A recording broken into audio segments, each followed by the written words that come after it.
how you doing? Duff here, and you're looking at the box for my Creality CR-10 that I've been waiting for forever.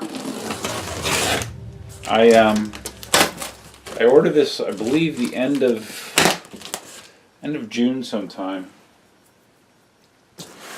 maybe last week of June, third to last week of June. I don't know. It was a while. So it's kind of annoying because on their site, I believe when I ordered it, it said that it was in stock, supposedly. And evidently they don't bother to keep accurate inventory information on. I'm talking about GearBest, I think. Yeah, I didn't mention that. I'm talking about GearBest. And like I said, they said it was in stock. It obviously was not in stock, and instead I've been waiting forever. I sent a message back on July 10th saying, hey, where's the printer out? I think that was like 10 days after I ordered it because I had no shipping information. And they said, oh, sorry for the delay. Your order should ship in 5 to 7 days.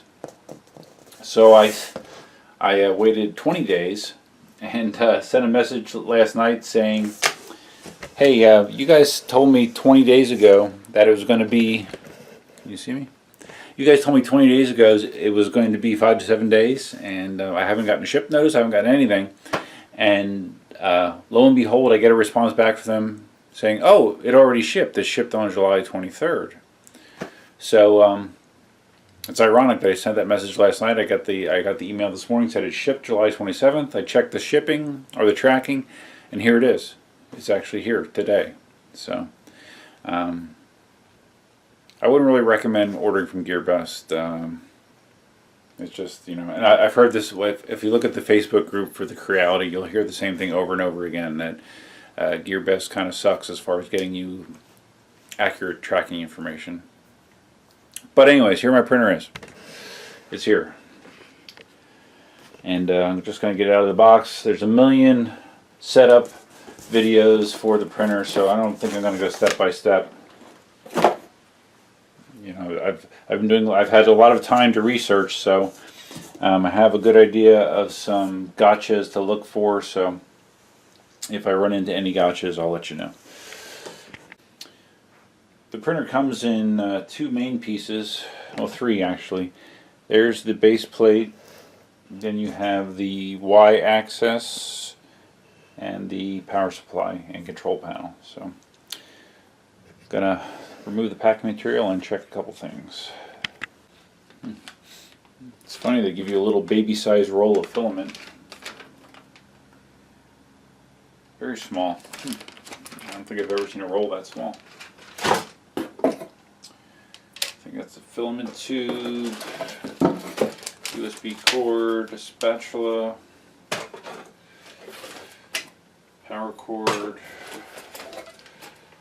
some assorted tools, the SD card. This is the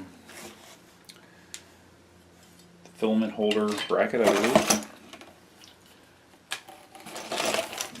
Some more parts to put the frame together, more parts, and the rest of the filament spool holder.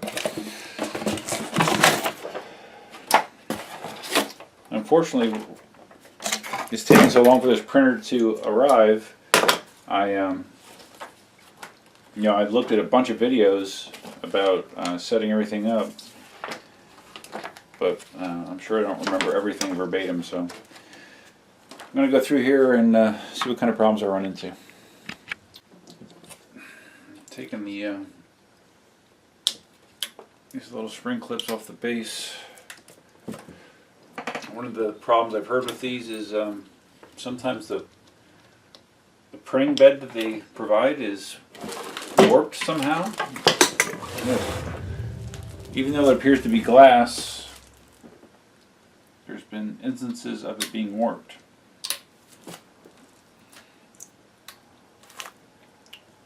Which isn't something whoa, oh no, that I'm not familiar with, but evidently it can happen. Alright, so just get rid of all this shit everywhere. Alright, there's my bit. I assume this tape is for printing, for adhesion.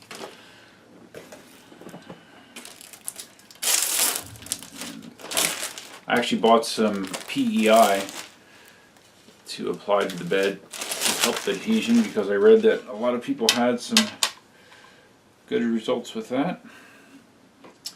I'm not going to worry about that quite yet though. Alright, actually I'm not going to even worry about the glass quite yet. Because one of the things I wanted to check was the tension of the wheels underneath.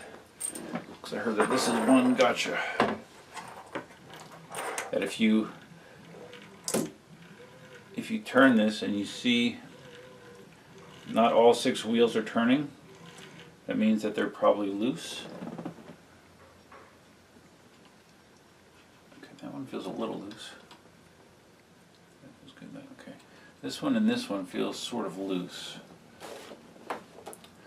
So let's. I'm going to get out some of these tools and see if I can tighten that up.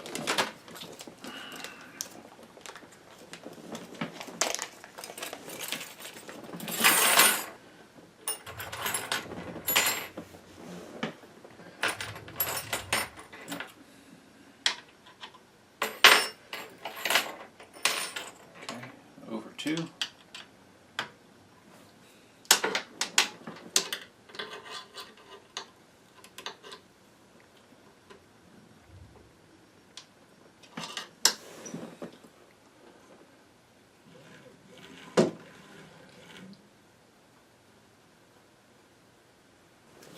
Alright, so anyways, what I'm doing is there's a nut on the other side of the platform here. I'm just putting the wrench on here and just tightening these up a little bit.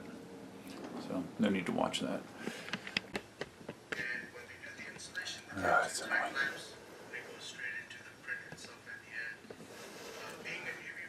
Sans videos are helpful.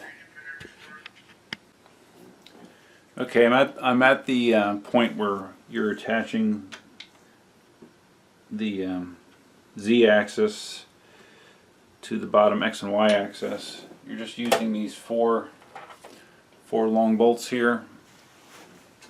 I have this sort of half hanging off my table so I can get access to it. Yeah, I'm just starting them at this point, getting them started, both sides. You know, I'll snug them, but not super tight. I'll have all 4 in. So I have 2 on that side. I'm going to spin it and put the 2 in the other side.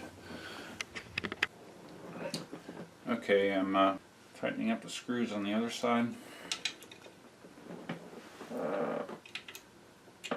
Obviously you want this pretty tight because you don't want any movement of this Z-axis when you're printing. So once you moderately snug them up, make sure to go back to each side and crank on it pretty hard. Okay, so that one's good.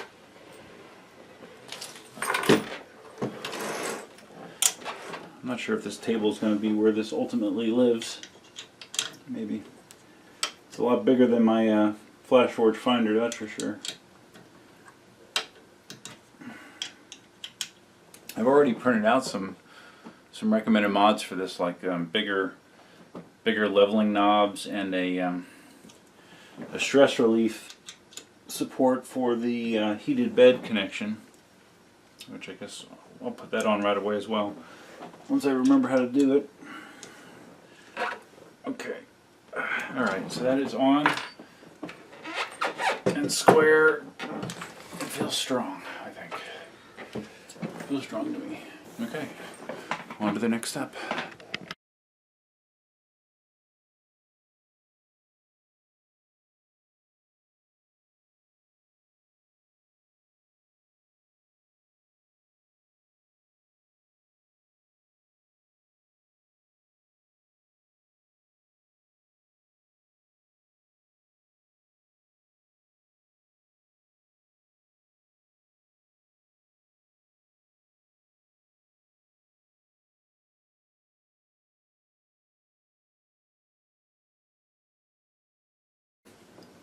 Okay, so I've turned this around and now I'm doing the same thing on the other side, the non-motor side,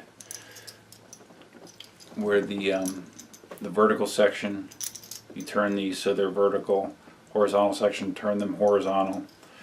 They should line up with the tracks if you got it right.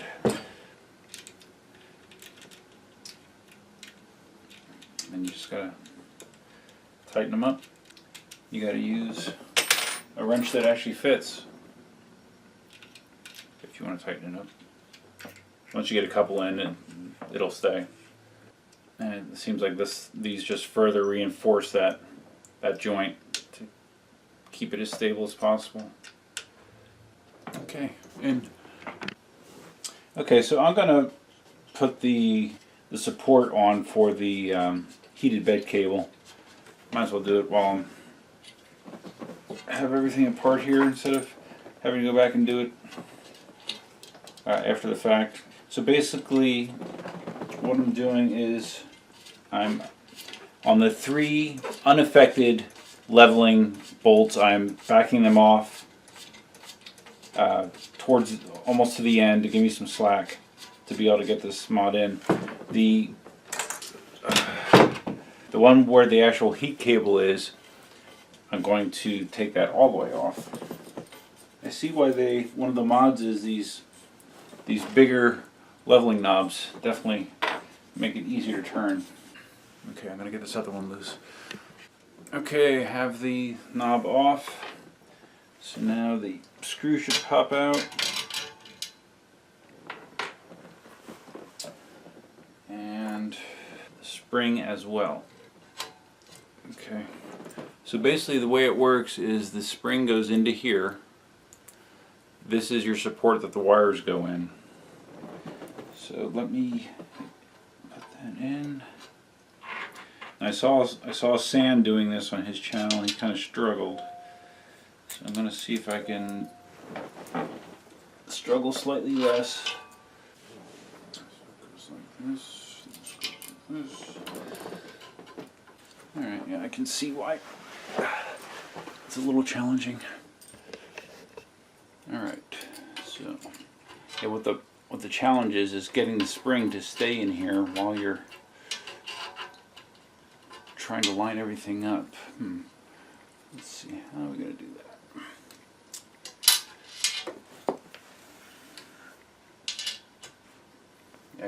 I can see the challenge here. I think if I totally remove the one over here, it might work better. If I back the other side off all the way. Yeah, now, okay, yeah. So if you remove the opposite side, I think you're going to struggle a lot less. Now I have some room. Now I can get that spring through easily. And now just gotta pop it through. There we go. Okay. So that's much better. So now I'm just going to route the cables through here. And then there's some little slots in the side here that I can fish a small zip tie through to hold it in place. So let me do that. Okay, so I have it. I have the wires inside here. I got my little zip tie. My clearance in those holes is not great. Okay, there we go.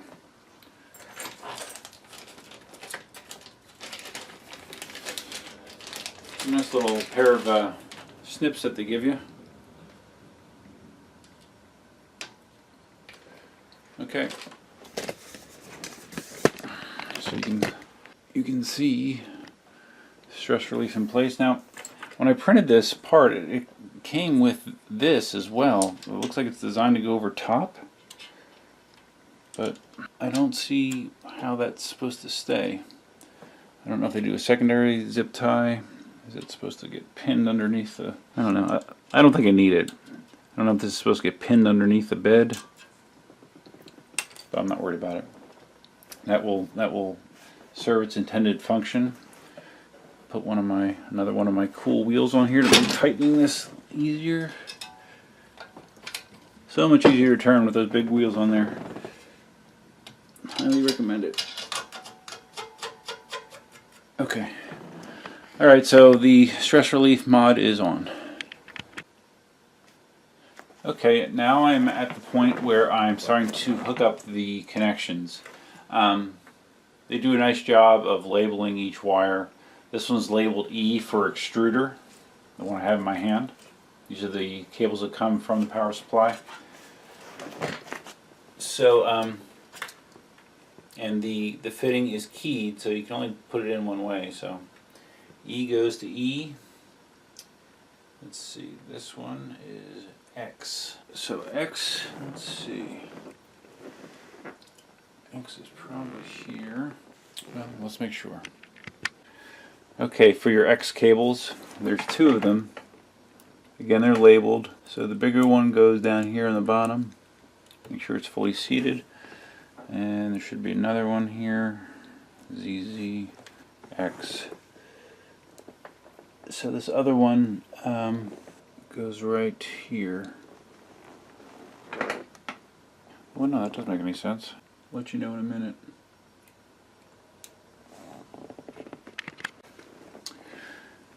Okay, yeah, the other one does go right here. It's a little tight to get your fingers in there, but that is where it goes, right there.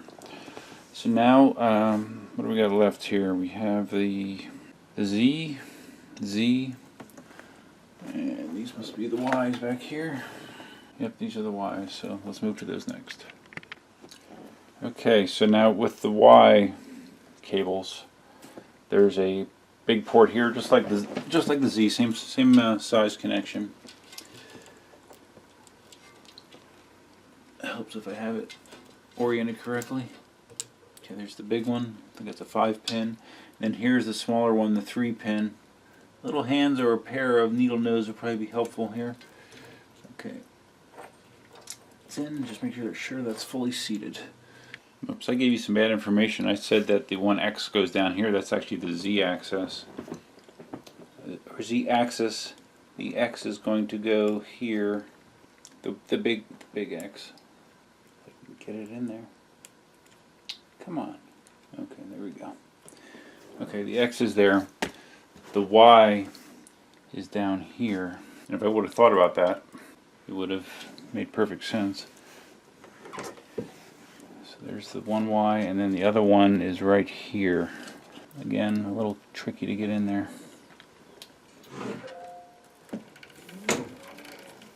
You always want the metal parts of the connector facing towards the board. I think I have it. I believe I have that one. Okay, so at that point, all of my motors should be plugged in. So now I'm connecting the, can you see this? Yeah, okay, sort of. Zoom back. I'm connecting the two large wires to the back of the power supply. There's a 4-prong and I think an 8-prong. You just line up the pins. It's keyed. It's keyed, so it should only go on one way. Usually it's straight. Okay, there we go. If you have the little keying slot straight up, that should be lined up. So you push it in, and then you screw these thumb screws in to snug it up real tight. Okay, I have the filament holder in my hand right now. Basically, you unscrew this nut on this side to attach it to the frame that comes with it. And I'm just kind of half-ass tightening it since I'm holding the camera. And there's a bunch of like projects, like files that you can get modified spool holders for these things, but this is what it comes with. So you'll see that there's two holes right here. They go to the case of the power supply right there. So let me just screw those in. Then you're just using these two little thumb screws that come in your bag of parts to tighten it up. So there you go. Spool holder is on.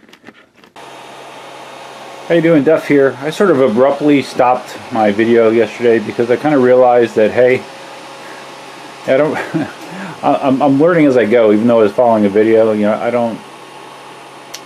didn't feel like I was providing much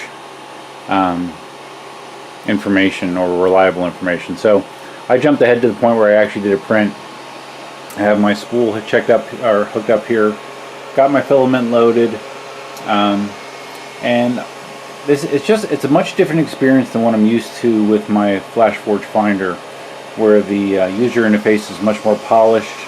You can do a lot more stuff from the control panel. Things seem to make more sense to me compared to what I'm finding out here with the CR-10.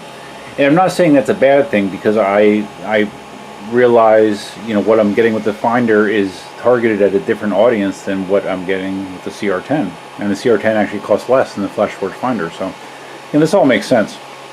But just like for an example, I did try a test print last night, and instead of trying something small like an intelligent person would do, I went and tried to print a console tray for my Tacoma, which was a very big print. Here's a picture of what the print looked like when it started. I started it up last night, and when I got up this morning, it was still printing okay, but this corner over here was starting to lift off the bed. And since it was like more than a 24-hour print, I didn't want to risk the whole thing being screwed up, so I stopped the print. So that's when I ran into my first head scratcher, because with my Finder, if a print goes bad, I hit the stop print button, it immediately stops printing. With the Finder, the bed does not go backwards and forwards on the x-axis like this one does, or I'm sorry, on the y-axis. The bed just drops down, the extruder head rehomes, and it turns off the extruder. With this one, when I stop the print, the print head immediately stops, but then I don't have any way to get the head out of the way so I can remove the bad print. So the head is basically sitting there still hot and wedged against the print. So I looked through the various control options, and I didn't see an easy way to do it, to move the Y or the Z axis up. So what I wound up doing was just disabling the steppers, and then turned the unit off and manually spun the that bushing there, this for the Z axis, and I just raised it up, got it out of the way. That's the way I had to do it. And I went on the CR-10 Facebook group, and they kind of confirmed that, yeah, that's sort of the way it is. They said that there is a manual control in here where you can eventually get to a screen where you can bump the Z axis like 1 millimeter at a time. But by the time I would do that, you could do what I was trying to do anyways. So yeah, so that's weird, and there's going to be a lot of stuff like that. There's going to be a lot more learning to do. I'm using Cura for the first time. I've never used Cura before. So I have been using Flash Print, which is included with the Finder. So you do things differently in there. And again, it's actually more robust, but I'm not familiar with it, so I'm still kind of working my way around. I did, like I mentioned yesterday, I did install some of the mods, like the bigger knobs for leveling, the strain relief for the bed heater, and that's it so far. I applied the tape to the bed, but I do have a PEI sheet, and I'm kind of torn between ripping off the tape and putting the PEI sheet on, or just getting a mirror tile from Home Depot or Lowe's and using that, because I keep seeing people talk about how awesome it is printing on a mirror and how their adhesion is great and blah blah blah. So I might try it both ways, to be honest with you, because I keep hearing a constant stream of people saying how this glass that you get with the printer often is warped, which causes all sorts of headaches. You can never really get the bed level when you have a warped glass. So, and there's various things that they've done to try to get around that, like flipping the glass over, putting some tape under the glass to kind of reverse the bow, but I'm not sure. I need to practice more, obviously. So right now I am trying the first layer test, which is just I think it's a pentagram or hexagon, I'm not sure. Not a pentagram, sorry. Hexagon that prints, that is supposed to test how level your bed is and how good your first level adhesion is. I went into Cura and I tweaked a bunch of my settings. There's so many settings to tweak in there, it makes your head spin. So, but anyways, I tweaked the settings and I'm going to see how it goes. Right now it is heating up. So let's see, it should heat up pretty quickly, so let's just hang in here to see how this goes. The one thing I did notice with the test print I did yesterday was my first layer did not seem to adhere great, and I think probably I did not have this, since this is where it lifted, I think I probably did not have this one, this corner quite as tight as it needed to be. Again, with the finder, it has automatic, well, pseudo-automatic leveling, where this is a sensor that it just goes to the various positions in the bed. You crank the knob until you hear a tone, and then you know you're where you need to be. With this, you basically are using a piece of paper, you're sliding it in between the print head and the bed, and you're looking for just slight resistance. It shouldn't be able to slide through easily, and it should not bind on it, so somewhere in between there. So I think that's an acquired taste. It's going to take some practice, so bed leveling is something new for me. Okay, here we go. We're heated up, so let's see what happens here.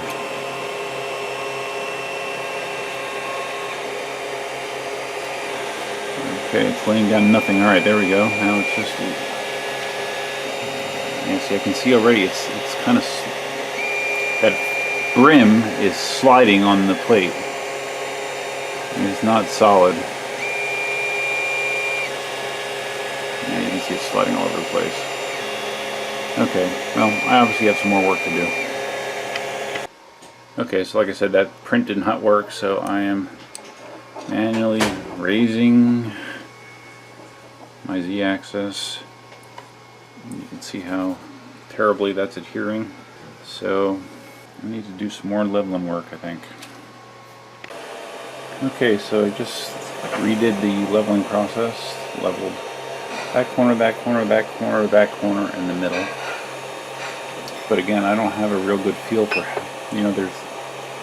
I know you don't want the paper to bind. I know you don't want the paper to just slide right through, so I have some drag, so I'm hoping that that's okay. Alright, so we're going to print from SD. We're going to print the first layer test. And cross our fingers that it works better. Alright, we've just heated the bed. Now the nozzle has just come up to temperature. Let's see if we have any better luck.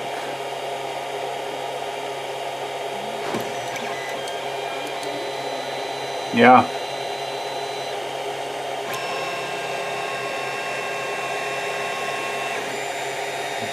If this still sucks, I might use a glue stick or something. Okay, we had next to nothing coming out of the nozzle. Alright, there we go. Now I got some flow.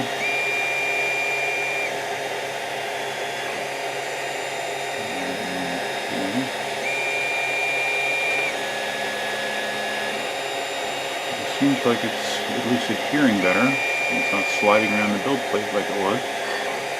And keep in mind, this is just tape. No glue stick, no hairspray.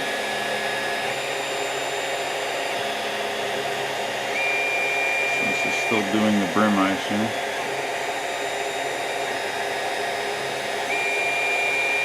Alright, so I'll be back when it's done. I'll let you know how it goes. Okay. My first layer test is completed, and that looks pretty good. It looks pretty consistent and solid, so I think it's time to print something else. Alright, so right now I am printing, like I mentioned, a mud guard for my electric unicycle, something I printed on my Flash Forge finder. So I'm curious how this print will compare to the ones I've printed on the finder. It's printing fine. It seems like it is, at least. I have some good adhesion here, nothing's pulling up, so at least I think I have my bed level. If I accomplish anything tonight, I think my bed at least is level, so that's a start. Alright, there's my print. It looks pretty good. I'm still learning with Cura compared to using Flash Print how to do some things, but looks pretty good. So let me get it off the build plate and remove the supports. And some glass.